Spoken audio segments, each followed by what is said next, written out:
Hello and welcome to South Asia Today, a show that provides you the glimpses of South Asia.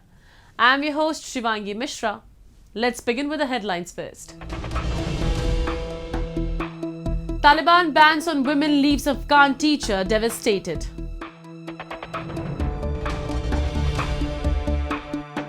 Residents of the unlawfully occupied Gilgit-Baltistan protest against increased taxation, budget cuts and load shedding. And people in India celebrate Christmas with fervour. Let's begin the show. India, with over 20 separate official languages and hundreds of unofficial languages, is extremely linguistically diverse. Indians are extremely proud of their mother tongues, and their usage has helped in strengthening cultural identities throughout the country. Though adopting English as a medium of communication has greatly helped India thrive globally, increasing success rates of vernacular medium students in the country have highlighted the importance of acquiring knowledge through mother tongues. Let's see what steps are being taken to promote linguistic diversity of the country and how much has it succeeded. India, with over 20 separate official languages and hundreds of unofficial languages, is extremely linguistically diverse. Indians are extremely proud of their mother tongues, and their usage has helped in strengthening cultural identities throughout the country. Though adopting English as a medium of communication has greatly helped India thrive globally, increasing success rates of vernacular medium students in the country have highlighted the importance of acquiring knowledge through mother tongues. Moreover, research has also shown that when concepts are explained using familiar words and phrases, it leads to improved interpretation. Former President of India, Dr. APJ Abdul Kalam, has promoted the teaching of science to children in their local languages. Further, the new education policy of India has emphasized education in local languages for primary classes. When people understand more and they learn more in a better way, automatically any student, when you speak or learn in the regional languages, their understanding, and once they understand more, their mind process thoughts really expands. They tend to be more research oriented, they can be more creative and all this, instead of being little bookish and only on the examination point of view. As mobile broadband data has now become affordable, more Indians have access to the internet. According to Google's 2020 report on India, about 85% of online video viewers in the country prefer content in Indian languages. Therefore, the demand for content in local languages is increasing day by day. Google also claims that the number of internet users browsing in Indian languages is expected to reach 536 million over the next 4 years. Clearly aware of the trend, the Indian government and various edtech platforms are planning to use the range of linguistic diversity in the innovation space. Tracking the interests of multilingual viewers, edtech platforms are planning to design their content in multiple languages, such as Hindi, Tamil, and Bengali. As far as higher education and research is concerned, science, technology, and medicine are increasingly being taught in local Indian languages. Recently, a medical curriculum in Hindi was launched in the Indian state of Madhya Pradesh by Union Home Minister Shri Amit Shah. The decision came as a boon for many Hindi speakers who had aspired to enter the medical profession, but who previously felt excluded from doing so. आज medical की पढ़ाई हिंदी में शुरू हो रही है। कुछ समय में इंजीनियरिंग की पढ़ाई भी हिंदी में शुरू होगी और देश भर में 8 भाषाओं में इंजीनियरिंग के अभ्यासक्रम का अनुवाद शुरू हो चुका है। The ongoing experiments of adopting tribal language as a medium of instruction in several states in India is also a large step towards eliminating the language block in learning.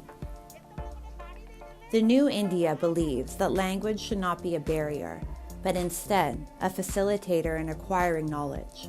And the steps being taken to promote regional languages is allowing more of India's citizens to take advantage of the country's competitive education programs. Moving on.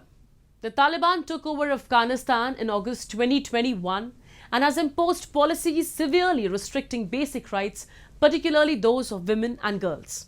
Following bans by the Taliban-led administration on women attending universities or working for humanitarian aid groups, a female educator has expressed disappointment and has urged the international community to provide continued support and draw attention to their plight. We have a report. The Taliban regime has ordered yet another diktat that will push Afghan women into the dark ages again. The all-male interim government ordered all foreign and domestic non-governmental groups in Afghanistan to suspend employing women, as some female employees did not wear the Islamic headscarf correctly. The ban was the latest restrictive move by Afghanistan's rulers against women's rights and freedoms.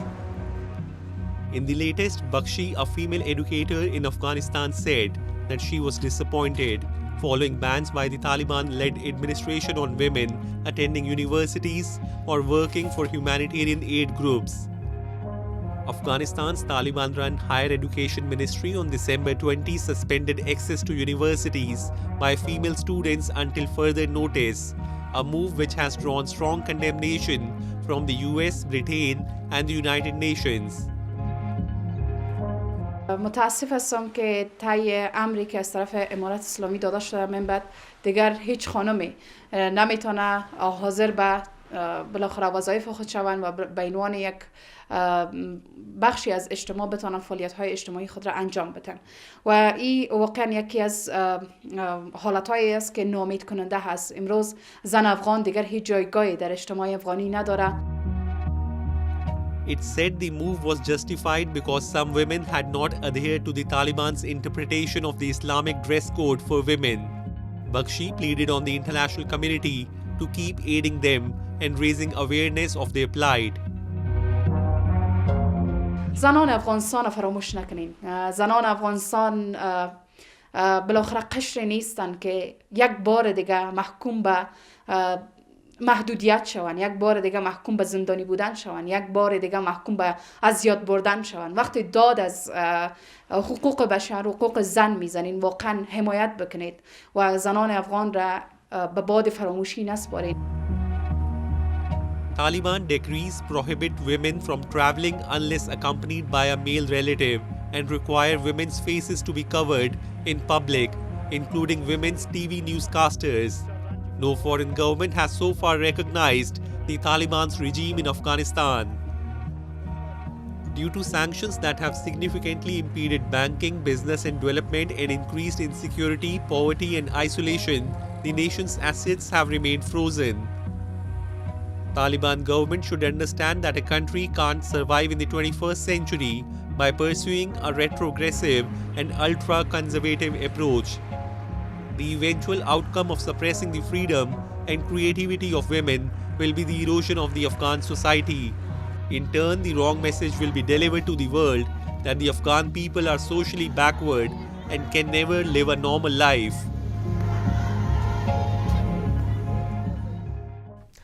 Now let's take a look at a few happenings in Asia in a segment called Asia Watch.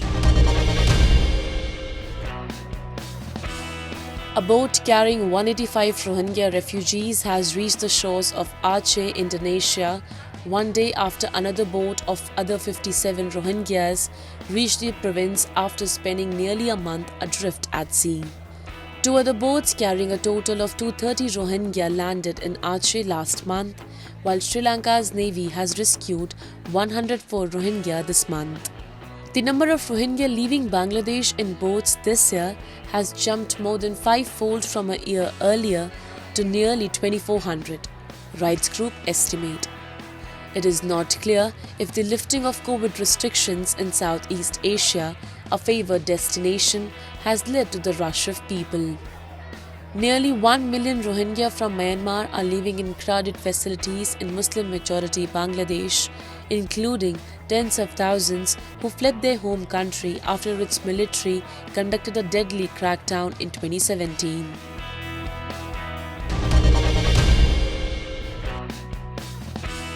Wildlife photographers and nature lovers enjoy observing dozens of local and migratory birds at Egypt's canal city of Port. The activities are part of the city's first international festival for bird watching and photography held by Egypt's Tourism and Environment Ministry to support the environmental tourism sector in the country. At Ashtoom El Gamil Natural Reserve, nearly 200 wildlife enthusiasts and photographers participated in the festival, according to a statement by the Environment Ministry. Egypt is considered an important spot for migratory birds, with nearly 200 local and migratory species registered at Ashtoom El Gamil Natural Reserve only, the ministry added. Egypt's northern lakes and the Nile represent nearly 25% of the wetlands frequented by migratory birds in North Africa.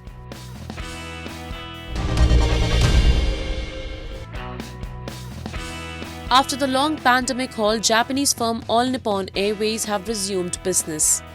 The firm has resumed all domestic and international flights. ANA is working on promoting its business by collaborating with YouTubers and influencers. Kimono Mom is a famous Japanese influencer with a whopping subscriber base of 1.4 million on YouTube. ANA collaborated with her on a family trip for promotion. ANA takes care that traveling for and with children is easy. Tottori is located at West Japan seaside of Japanese archipelago. In the winter, it gets covered under a blanket of snow. Kurayoshi town keeps Edo-era's town scenery. White warehouse and red roof tile go well with clean river water. Mochi is a sticky rice cake and a popular traditional food in Japan. 12 colors mean Japanese ancient official cloth of imperial court lady. It wears 12 color clothes.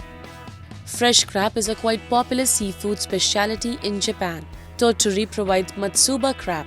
This is most popular meal of winters. Tottori receives a lot of snow in winter.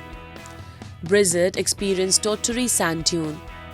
4 district seasons are represented by the Tottori sand dunes.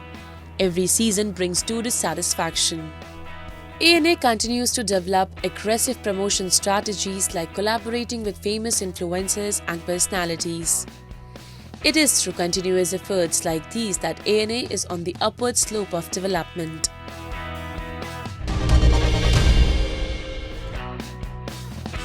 This is a famous ramen museum in Japan's Yokohama city.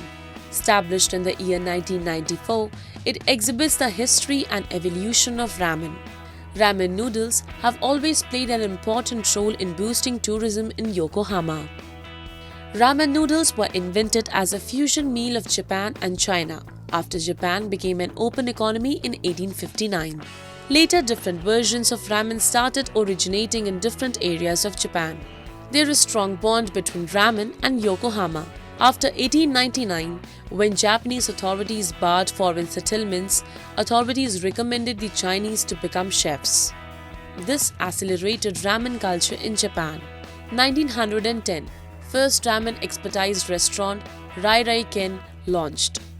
13 Chinese cookers from Yokohama supported it. In most busy season, 3,000 customers visit to eat ramen. Visitors can try to produce ramen noodle using bamboo to extend ingredient mixed and mature wheat flour, cutting it to ramen size. That atmosphere reminds adult Japanese historical memory. Based on its long and interesting history, Yokohama preserves memory of not only its food culture but social traditions as well.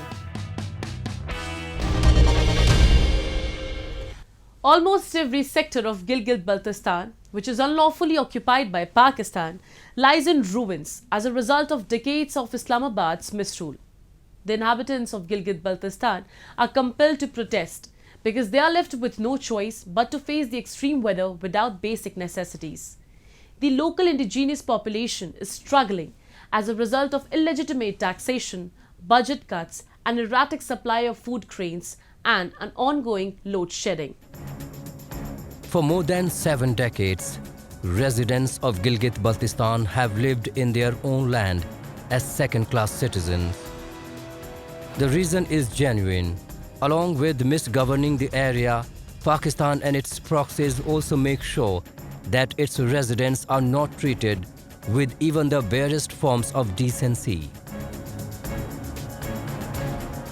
The decades-long persecution has infuriated the locals, who are now battling for their rights on the streets almost every day. वफाकी हुकूमत ने हमारे budget और funding में कटौती की है, जिसकी वजह से गिलगित-बल्तिस्तान में फजाई बहरान पैदा हो चुका है।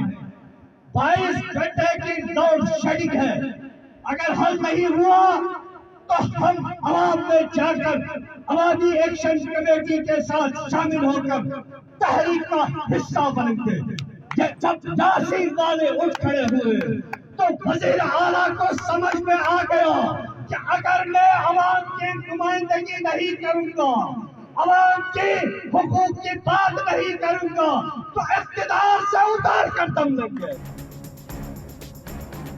The people of illegally occupied Gilgit-Baltistan have time and again raised their voices against the stepmotherly treatment meted out to them. Fed up with the administration's apathetic attitude, locals have now warned it of dire consequences.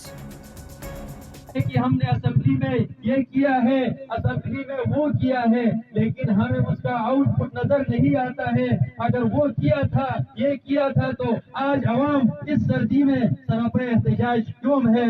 हम उनसे सवाल करते हैं, वो यहाँ आके तकारीर करके चले जाते हैं, लेकिन प्रैक्टिकल हल तलाश करने के लिए अवाम आपसे गुजारिश करते हैं कि उनके बहकावे में न आए। वो तो उसके तनख्वाहें लेने के लिए यहाँ आके अवामी एक्शन कमेटी के सामने भी ये चीजें बयान करके जाते हैं। It is not just about discriminated strata of society, but this region has been reeling under discrimination, deprivation, and all forms of human rights violations for the past several decades. Islamabad, which makes tall claims of ownership over the region, has done a bare minimum for the region to keep its argument floating in the international community. But it has plundered the region indiscriminately of its land and resources to fill its coffers in Islamabad and please its army generals, who hold virtual control over the decision-making bodies of Pakistan.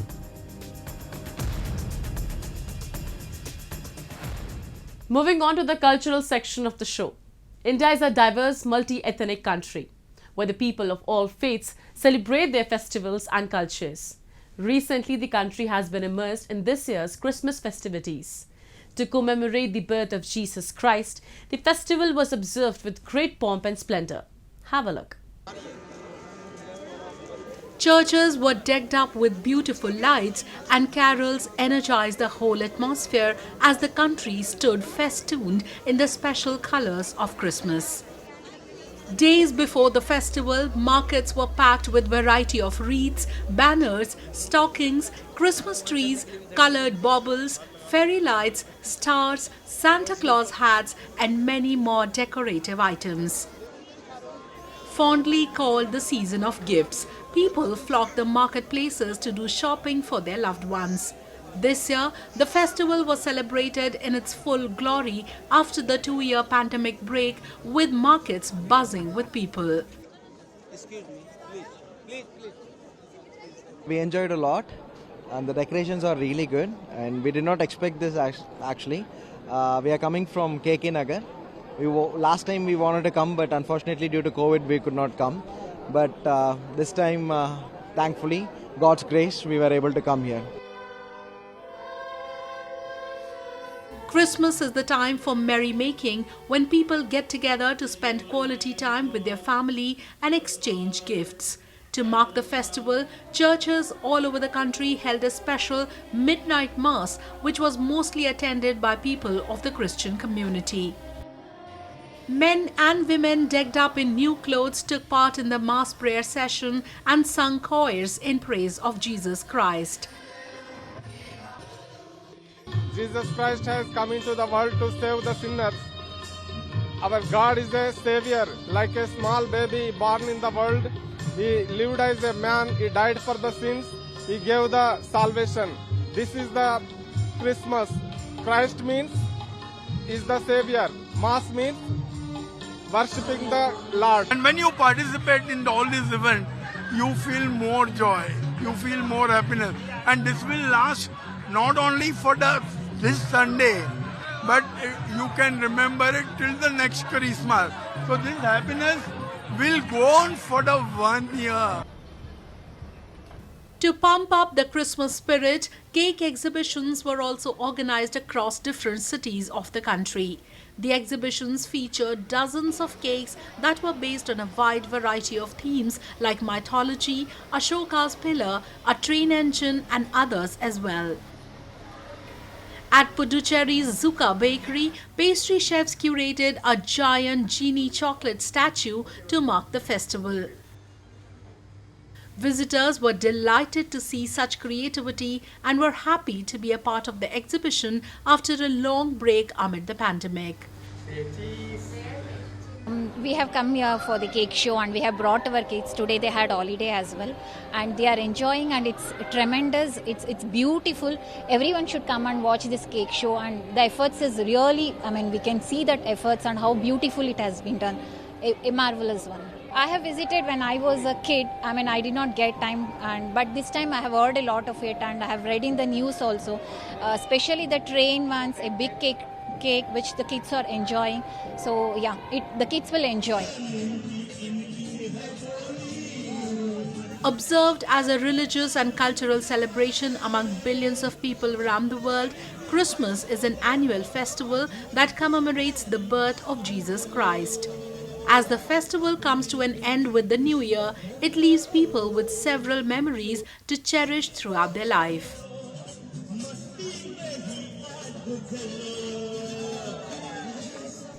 It's time for me to wrap up today's episode. We'll be back next week at the same time. This is Shivangi Mishra signing off on the behalf of the entire production team of South Asia Today.